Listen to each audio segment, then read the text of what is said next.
MOSFETs are incredibly important. They are the reason we have powerful multi-processor computing systems that we can hold in the palm of our hand instead of just store in our basement. But to someone like me who's trying to teach himself using nothing more than Wikipedia, Stack Exchange, and Google, they are also incredibly difficult to understand. Fortunately, just like BJTs, there is a deceptively easy to understand and easy to use high-level model that is somewhat divorced from the physical reality, but in 99.9% of cases works just fine. And only the crazy high-end devices like the nanometer big transistor processors put out by Intel and AMD and so forth need to worry about the bigger details. That's why they employ actual physicists. For you and me, the high-level models work great. And now I have gone through the trouble of sifting through the internet's terrible explanations, where they leave all kinds of bits out they don't think they need to explain, assuming your knowledge, where they use all kinds of crazy analogies that make no sense whatsoever, and overall it's just a mess. But I'm here to give you the clean version and put it very simply. In the future, when I understand the actual physics going on, I'll try to do another video. For now, don't worry about them. I'm going to be giving a somewhat hand-wavy explanation, but like I said, it's a model. Just like we model weather to understand weather when we can't track individual molecules of air.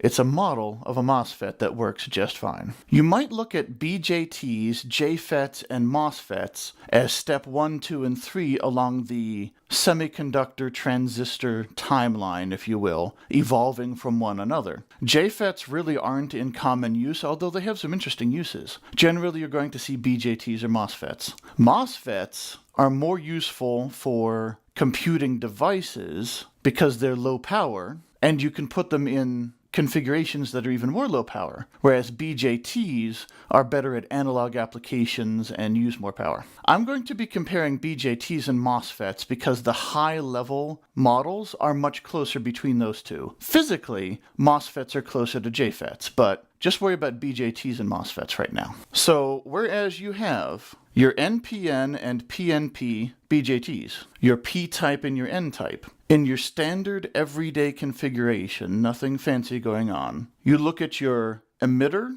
on each as your power input, if you will. The P-type connects emitter to a high voltage, the N-type connects emitter to a low voltage. Base is your control knob, and then the collector is roughly the output, because you split from emitter to base and emitter to collector. So you might view the collector in a logic gate, you would put the resistor here or the resistor here, for example, or put the load there, about open collector designs. So that's basically what you have. A P-type and an N-type connect P to high, N to low. The output's in the middle, and the base you apply the opposite to turn it on. Similarly, for your MOSFETs, you have an N-type and a P-type that you hook up very similarly. This circuit symbol is the most elaborate I have found. It basically contains clues in the symbol to help you remember. Just like PNP and NPN, you can figure out which pin is which and which type of transistor it is from what the arrow's doing. Same thing here. You'll commonly see it without this over here, and there's even simpler versions you'll see. But this is the one that kind of has all the hints. So you have your P-type and your N-type MOSFET. You hook the P-type, S for source, so your source is roughly equivalent to your emitter. The source of the P-type and the source of the N-type connect to high or low voltage. Your gate, the G, these are the same words as for the JFET, the gate G is roughly equivalent to the base. To turn on the P-type MOSFET, you apply a low voltage to the gate. For an N-type, you apply a high voltage to the gate. And the output is roughly the D, the drain, which is in the middle. There is a direct correlation here in terms of how we draw them. And that is mostly where the similarity ends. You've heard of BJTs being described as current-driven and MOSFETs are voltage-driven. From a physical standpoint, that's nonsense. That's hand-waving away 1,800 different little physical things that aren't that. But from the high level, remember, we're only talking about the model where we use them. Forget about what the atoms are doing. This is how we use them. And the way we use them, BJTs are current-driven. You bias them to turn them on, but then you turn up and down the current to make them do something. MOSFETs are purely voltage-driven. The gate-to-source connection, which is like the base to emitter connection. The gate to source connection, or the gate and source, because it goes the other way in P, does have a current, just like a capacitor has a current, but it's minuscule, like I said, in a capacitor. Like a fully charged capacitor, one that's not getting any more charge into it, one that's just sitting there, there's a trickle. Same thing here, there's just a bare trickle because electrons are flying everywhere, but effectively, no current, no practical current flows into or out of the gate. All of it is through the source to drain, that's the open channel. And this is one way that the MOSFETs are more power conserving. When they're just on or off, either one, when they're just on or off, there's no current being drawn, no appreciable, picoamps, maybe microamps in the worst case. Whereas for BJTs, if they're on, they're always drawing current at least through the base, if nothing else. Whatever current is going through the collector and the drain is dependent upon the source. If you have a chain of MOSFETs, then they're not drawing current from each other, so only the end of the line could possibly be drawing any appreciable current. Although, they do draw current through the gate at one point when they're switching. When they're sitting there, they're not. When they're switching, they are drawing current. Hold that thought. I'll explain in a minute. So before I explain how the switching works and all that, let me explain the symbol I'm using. These diodes. That's not actually diodes. It's diode behavior. Sort of like how NPN is not actually two diodes, but sometimes it's drawn as two diodes, because that's the model they use. Same thing here. There's something called a body diode in discrete MOSFETs, as in ones you can hold in your hand, that you might put in a breadboard, or solder to a PCB, or put in a car somewhere. Inside an integrated circuit, it's a whole lot more complex, and they're using semiconductor materials directly and doing funky stuff. But on a MOSFET you just hold in your hand, there's actually a fourth pin called the substrate. Do you see how there's three lines here? You've got gate, drain, and source. So gate is the one on the left, drain is the one up here, and source is the one down here. The middle one, all right? The middle one is the substrate, but in a discrete semiconductor, it's just connected to the source. Do you see this line here between source and the middle one? And it's up here because source is on top. That's indicating that the source and the substrate are shorted together. They're just directly connected, which makes it a 3-pin device instead of a 4. They do make discrete MOSFETs that have 4 exposed pins, but they're incredibly hard to find. I don't even know where to get one. But what happens because of that, because of the physical properties, which I only partially understand, there's something called a body diode. There is diode-like behavior in the MOSFET. If you hook up your output, your load, whatever, to the drain of an N-type and the source to ground, just like this. This is the standard arrangement. So your load would be here. And so the N-type, you've got the source connected to 0, essentially, or a lower voltage. It doesn't have to be 0, but 0 is common, especially if digital logic is involved. And then you connect your load to the drain. You have to have higher voltage from drain to source. The current has to go this way. You'll notice it opposes the diode. The idea of a transistor is it has to oppose the current or not oppose the current based on what the gate is doing. This body diode is indicating that this is the way it can block current. So you could hook up a load, and when the N-type is off, it cannot access ground. And when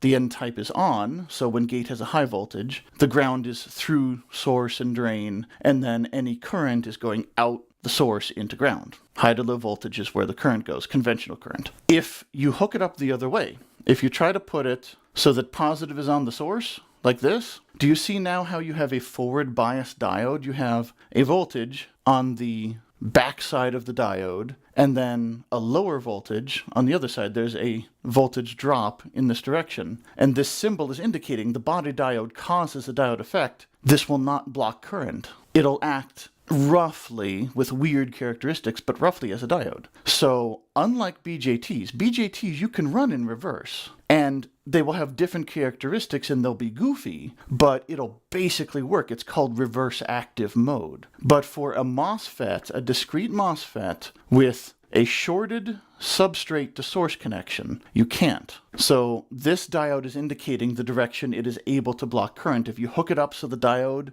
the body diode, the fake diode, is forward biased, then it's just gonna let current through. So you have to connect the source of an N to a low voltage, the source of a P to a high voltage. So they have to be operated this way. So now back to the gate. So it's voltage controlled, not current, but it draws current when switching. Here's a trick. Think of a capacitor. A capacitor, when it's discharged, is doing nothing. When you apply a high voltage to a discharged capacitor, that capacitor will charge. Here, let's use a capacitor. So we have a capacitor, and nothing's connected, and let's say we have both sides connected to negative, so if it's not discharged, it will be shortly, but it's doing nothing. There's no current flowing. If I instead connect it to positive, then there is going to be current effectively going through it this way. Conventional current from positive to negative. The current is not technically going through the capacitor. What you've got is electrons are coming out of the negative and accumulating on this end. They're grouping up, which is pushing electrons away from this end, and the positive is pulling on those electrons. So you've got electrons entering and sticking to this end and leaving this end, so there is current flow through the rest of the circuit. And we just view it conventionally going the other way, of course. Electron flow is this way, conventional is this way. We view it as current going through the capacitor. That's a high-level model. That's not what the electrons are doing, but that's what our understanding of the current is doing. But when it charges, when this side of the capacitor reaches this voltage, or in other words, the voltage difference between these 2 points is the same as the voltage difference between these 2 points, the capacitor stops. There's no more effective current through it, and it's quiescent again. Even though it's charged, it's not drawing or creating current at all. The gate of a MOSFET in a high-level model is a capacitor. MOSFETs have capacitance on their gates. When you switch the voltage, if you initially have your low voltage on gate and you connect it to high to turn the MOSFET on, the gate, just like a capacitor, effectively charges from that high voltage, and the transistor opens, the MOSFET opens, but then the gate will be charged, and if you leave that high voltage there, it'll just sit there. And if you take it to half voltage, it'll discharge to that and sit there, and every time you change the voltage on the gate, it'll charge or discharge through the gate source connection, and therefore through the substrate as well, since they're shorted, but only until the voltages equalize, and then it won't anymore. So a BJT, if you're turning it on and off and on and off and on and off, is going to be using current when it's on, not when it's off, half when it's half, or whatever. And you can calculate how much a circuit made of BJTs is going to use in current by averages. How much current does a BJT draw when it's on? About how often is it on? And you just calculate the average. It doesn't matter how fast you turn them on and off. It's just what percentage of the time they're on is the percentage of the current possible draw that they do draw. MOSFETs use current to charge and discharge the gate. So the higher frequency they switch, the more often they switch, not how often they're on, how often they switch determines the power usage. If you have a high frequency application and they're going on, off really fast, it will draw a ton of power through these MOSFETs that are designed to be low power. The lowest power of MOSFETs is when only a few of them are switching at a time, or they're switching slowly. That's why. There's no capacitor in the gate, just like there's no diode between drain and source. But this is how the physical construction ends up behaving in a high-level model. Think of the gate as a capacitor. So first of all, this is why MOSFETs in your hand are considered more delicate, and in addition, MOSFETs in a chip. You know how you're supposed to be careful with chips? You know, you got your graphics card in your hand, you're supposed to have your little grounding strap on. The thing about MOSFETs is the gate cannot be disconnected. If you have an NPN and you connect your NPN to positive and your negative, of course, here, the NPN is on. Doesn't matter whether anything's connected to collector or not. You've got current going through base to emitter, and it's open and it's ready and blah. If you connect negative to your base, the transistor is off, because you've got 0 voltage across this. But what if you have nothing? If you have absolutely nothing, it's just open to the air. Well, that's called a floating input. We've gone over that before in the video about pull-up and pull-down resistors. But an NPN doesn't care. There will be little, static from the air, static from your hand. Wires will act as antennas and pick up radio waves and all this other nonsense going on. But the NPN, while it may, for nanoseconds at a time conduct, generally it's just not going to. So let's say you had your PNP driving it, right? So you got your collector out of your PNP connected to the base here. So when this PNP is on, current is going out the collector into the base, transistor's on. When the PNP is off, you're not getting a zero voltage at a collector here. You're getting nothing at a collector. It's as if it were a floating input. There's no voltage exposed to the collector, so the wire between the collector and the base will act as an antenna and pick up stray stuff, and you could touch it and it'll go there and whatever. It's not grounded or anything if you have it just connected directly rather than with pull-up and pull-down resistors like logic gates. For an NPN, that's fine. It doesn't care. As long as the circuit can survive those transient inputs. You know, you're not going to do this in a life support machine, but in a radio, who cares? Nobody will ever notice. For a MOSFET, that's not the case,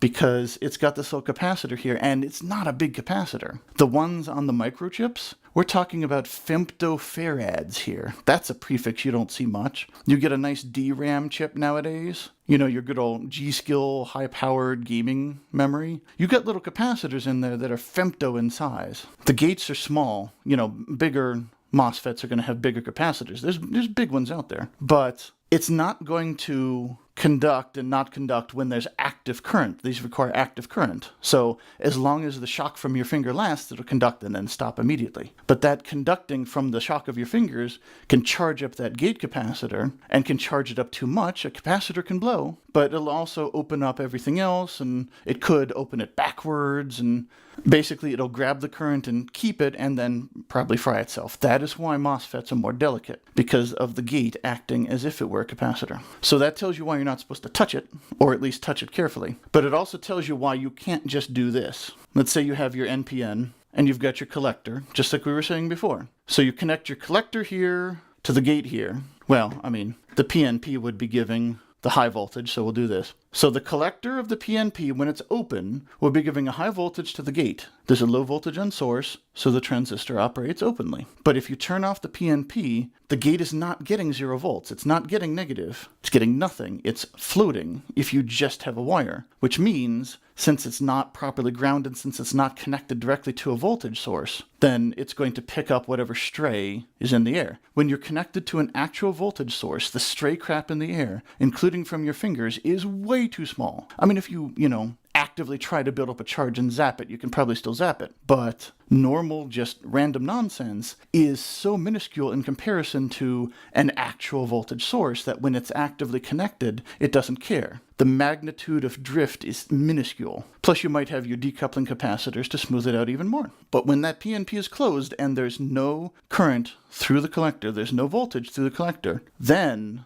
there's a big deviation from nothing to the shock of your fingers, the radio waves, echoing from other parts of the circuit or whatever. So that's why you cannot operate an NPN as an input to a gate or a physical switch or anything floating. You have to use either a configuration of logic of transistors that will always feed it a higher or low or whatever. So it has to always be fed, or you have to use pull up or pull down. So like if you have a physical switch, a button connected to a gate of a MOSFET, you use a pull up or pull down resistor so it always has a voltage, and it won't be drawing current, remember. It won't be drawing current when it's just sitting there. It only draws current when it switches. And your pull-up and pull-down resistor won't be drawing current either, because that only draws current when the connection is closed. So you might have your positive and a resistor for a pull-up resistor, and normally it's got positive and a resistor going in here, and nothing's going to go in because it's, the gate's charged and then it stops. And then you press your button and it connects to ground, so you've got positive resistor and ground. So while you're pushing the button, there's current through the resistor, and then the gate uses current to switch to low, and then you let go of the button, and the gate uses current to switch to high again from the pull-up resistor, but overall, it's drawing nothing. But you need that pull-up resistor because you don't want it loose to absorb voltage from the air, to absorb current from the air, I should say. So that's what this symbol is, which you usually will not see in the symbol, the body diode. Just remember that N goes towards ground and P goes up or whatever. You just have to remember it.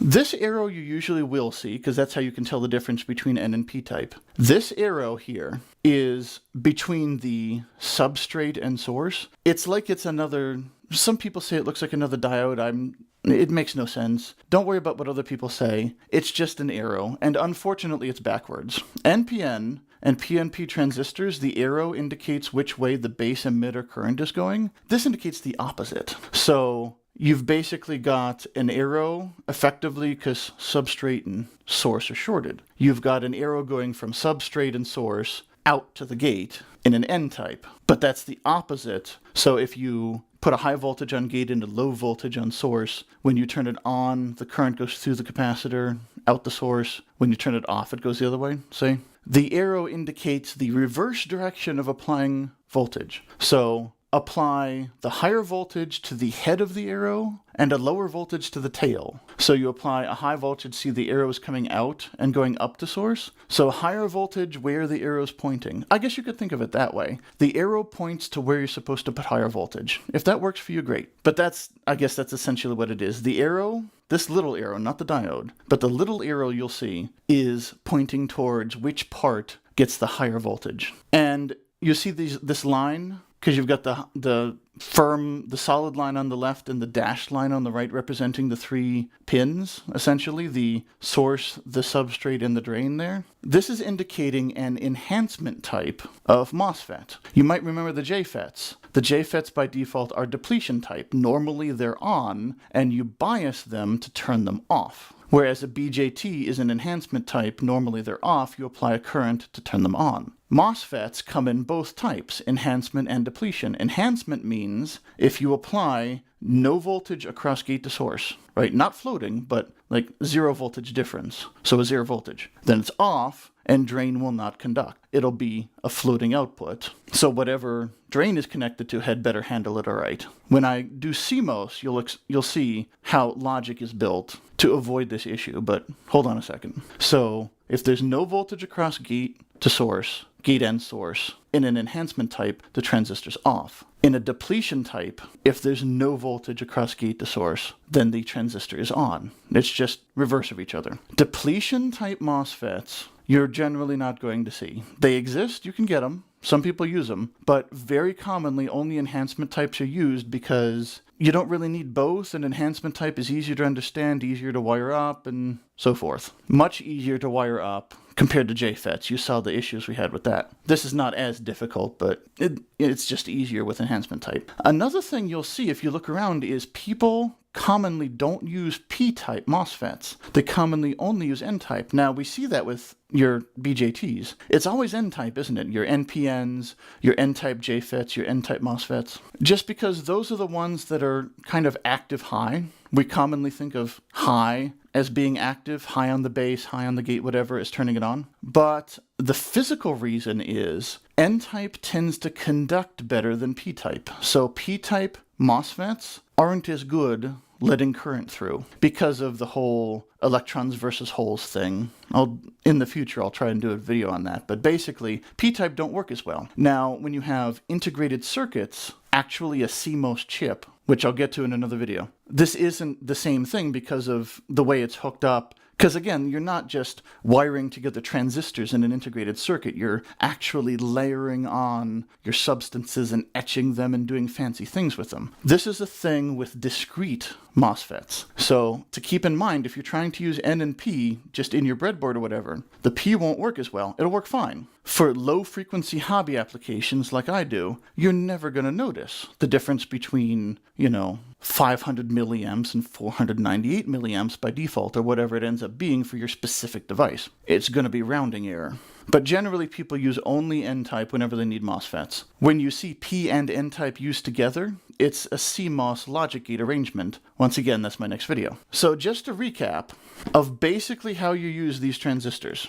Emitter and source are roughly equivalent. Collector and drain are roughly equivalent. Base and gate are roughly equivalent. P-type and N-type are roughly equivalent. You hook up your P-type input, source or emitter, to high voltage. N-type emitter or source to low voltage. You give your gate the opposite, your base the opposite, to turn it on. By default, it's off. The MOSFETs take current when they are switching states. BJTs take current when they're on at all, based on how much they're on. MOSFETs cannot be connected to floating inputs, cannot have their inputs left floating, because their gates act as a capacitor and can grab that loose current, whereas BJTs will conduct partially or fully while that loose current is going through them, and then stop. And the drain and collector are roughly equivalent. That's where you connect your load. Both BJTs and MOSFETs will have floating outputs when they're closed. When the NPN's off, the collector is not putting out a voltage or current. When the N-type gate is discharged to match the source, then the drain is not letting through voltage or current. So it'll be floating outputs in both. If you see this little symbol, a diode inside the circle, that's talking about the body diode, which is not a real diode. It's just a consequence of the construction where you have the substrate and source shorted together. It indicates how the MOSFET is able to block current. It's able to block if your current is connected, if your voltage is connected across the diode backwards. If you connect the current, the voltage, in the direction the body diode indicates, then your MOSFET doesn't work right. And the little arrow essentially indicates the arrow is pointing in the direction that you want to apply your higher voltage. Higher on the gate in an N-type, higher on the source in a P-type to turn it on. And that's your high-level overview. You can use MOSFETs the same way you use BJTs. That's not how they're commonly used in chips. They're used in a CMOS arrangement, next video. Discretely, they can be used like this. You can make the same gates. Remember the AND and, or rather the NAND and NOR, all those logic gates with the pull-up and pull-down resistors? You can do the same thing with the MOSFETs. You can do exactly the same thing, and the bonus is the feedback, there's no base to emitter current. Remember the problems we had? Base to emitter current? If you hooked them up with feedback, you got not your nice clean high and low. With MOSFETs, you would. So if you use MOSFETs, you'll get your nice high 5 volts, low 0 volts every single time. But I don't use MOSFETs that way because, again, I'm rough with them. They're delicate things. You know, I'm throwing them around a breadboard. So I don't want to fry my MOSFETs. So this is why I continue to worry about the goofiness of having to deal with this. But integrated circuits don't have to worry about that. And if you're careful and make sure to always hook these up right with your pull-up and pull-down resistors, then MOSFETs would make for easier, if more delicate wiring. So next time we'll discuss CMOS, using MOSFETs in integrated circuits to do actual logic in the most power-efficient way of all. Until then, I'll be seeing you.